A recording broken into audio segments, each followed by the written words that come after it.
Crews just finished working to clean up the 20,000-pound rock that fell on Thursday. Just to give you an idea of the sheer mass they were working with, that would be like trying to move a killer whale off the interstate.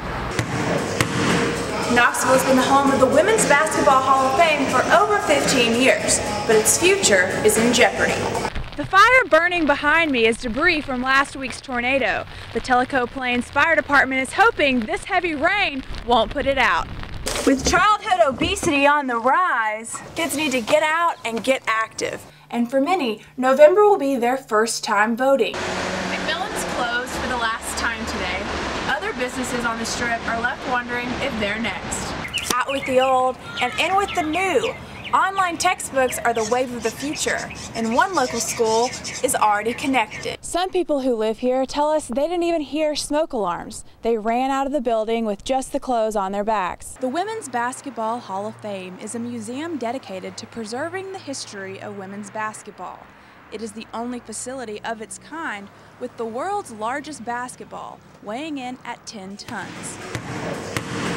Knoxville has been the home of the Women's Basketball Hall of Fame for over 15 years, but its future is in jeopardy.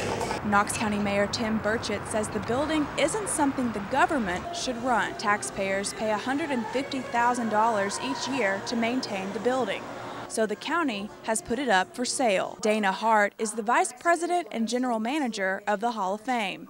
I want to make sure that the Hall of Fame stays in Knoxville because I think this is the place for it to be. It is, you know, one of the hotbeds and one of the best places for women's basketball in the nation. The Knoxville Tourism and Sports Corporation manages the Hall of Fame and is currently undergoing several changes. And we are in the process of separating those two entities, KTSC and the Hall of Fame or the SMI board. So that is the process with everything that has taken place in the news recently. 30,000 visit the Hall of Fame each year and come for reasons outside of basketball.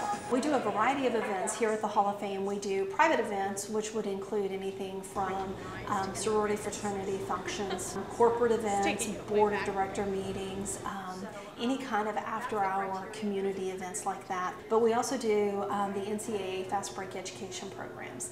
And those are programs from kindergarten through 5th grade that fit into the Tennessee State curriculum. We did a timeline lesson that fit in with the timeline of women's basketball and the timeline of history. There are many Lady Vols that have earned a spot in the Hall and have helped make Knoxville its home. The University of Tennessee is a great asset to the Hall of Fame because we are neighbors and so closely related.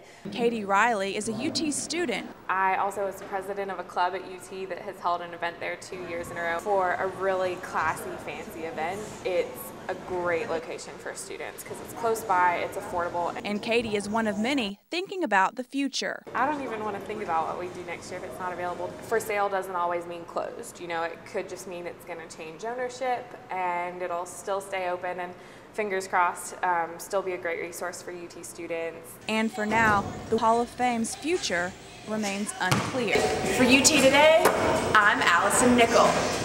Hello Knoxville, thanks for joining us on UT Today. I'm Alison Nickle. Healthcare is a hot topic for the 2012 presidential election. With Tennessee as one of 10 states voting on Super Tuesday, the state's primary results will matter. What you need to know, these stories and more straight ahead. Many universities in the U.S. bring in a lot of international students, and several of these students are involved in athletics. Knoxvillians are comfortable traveling down Kingston Pike without thinking about how fast they are driving. More and more states nationwide are considering bills that would allow guns on college campuses. If you're a Star Wars fan, you'll want to hear this. Coming up on UT Today, the Vols host the MTSU Blue Raiders tomorrow at 4 p.m. And with that, we end UT Today. Join us next week for more news. Thanks for watching. I'm Alison Nickle.